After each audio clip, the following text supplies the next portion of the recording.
Hi అండి, welcome to cook to easy. ఈరోజు మనం చూడబోతున్న రెసిపీ ఆపం అండి.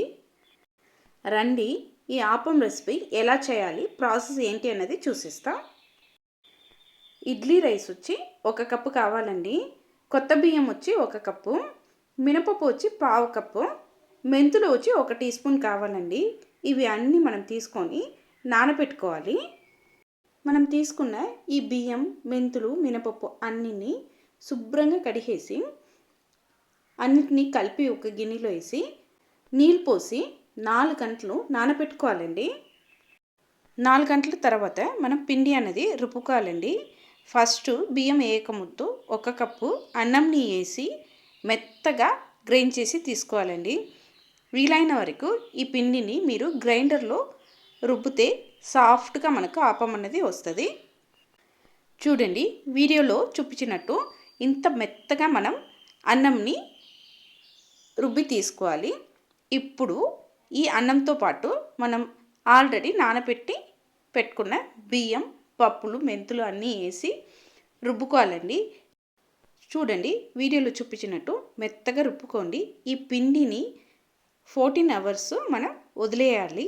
14 అవర్స్ తర్వాత ఈ పిండితో ఏమేమి వేయాలనేది చూస్తామండి. 14 అవర్స్ తర్వాత ఈ పిండిలో ఒక పించ్ సాల్ట్ వేస్తున్నామండి. అలానే 1 స్పూను షుగర్ వేస్తున్నాం. కొబ్బరి పాలు, థిక్ కొబ్బరి పాలు వచ్చి 1 కప్పు వేస్తున్నామండి. దీంతోపాటు 1/2 గ్లాస్ అంతా కోకోనట్ వాటర్ వేస్తున్నాం. ఇవి అన్నీ పిండిలో వేసి బాగా మిక్స్ చేసుకోవాలండి. ఇలా మనం ఈ పిండిని మిక్స్ చేసిన తర్వాత ఒక 10 to 15 మినిట్స్ మనం వదిలేయాలి. ఈ రెస్టింగ్ టైం అన్నది ఈ పిండికి చాలా అవసరం అండి.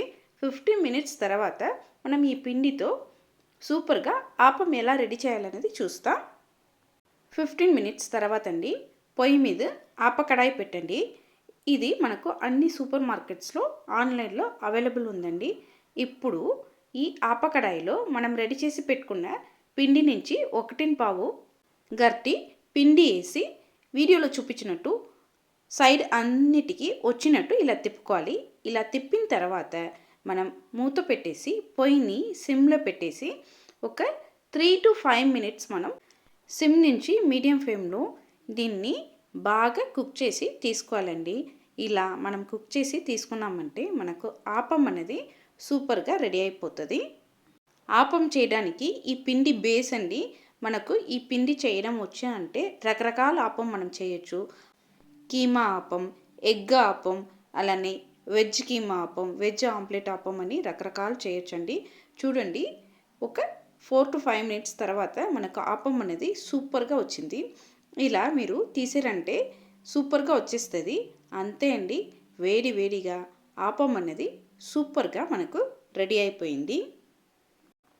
చూడండి, మళ్ళీ ఆపం ఎలా వేయాలనేది ఇంకొకసారి వీడియోలో చూస్తాము. ఫస్ట్ ఈ ఆపకడాయిలో పిండి మధ్యలో వేయాలండి. మనం వేసిన పిండి ఈ ఆపకడాయి మొత్తం స్ప్రెడ్ అవుతున్నట్టు చుట్టూ మనం తిప్పి పెట్టాలి. ఇలా తిప్పి పెట్టిన తర్వాత లో టు మీడియం ఫ్లేమ్లో మనం వేసిన ఆపం అన్నది కుక్ అయ్యి మనకు రావాలండి. అంతే, సూపర్గా ఇక్కడ ఆపం అనేది మనకు రెడీ అయిపోయింది. ఈ ఆపంతో కొబ్బరి పాలు సర్వ్ చేశానండి. మీరు కూడా ఒక్కసారి ఈ ఆపం రెసిపీని ఇంట్లో ట్రై చేసి చూడండి, టేస్ట్ చేసి చూడండి. ఖచ్చితంగా మీరు ఇష్టపడతారండి. మీకు ఈ రెసిపీ నచ్చిందంటే కుక్ టు ఈజీ ఛానల్ని లైక్ చేయండి, షేర్ చేయండి, కమెంట్ చేయండి. తప్పకుండా కుక్ టు ఈజీ ఛానల్ని సబ్స్క్రైబ్ చేయండి. బాయ్ అండి.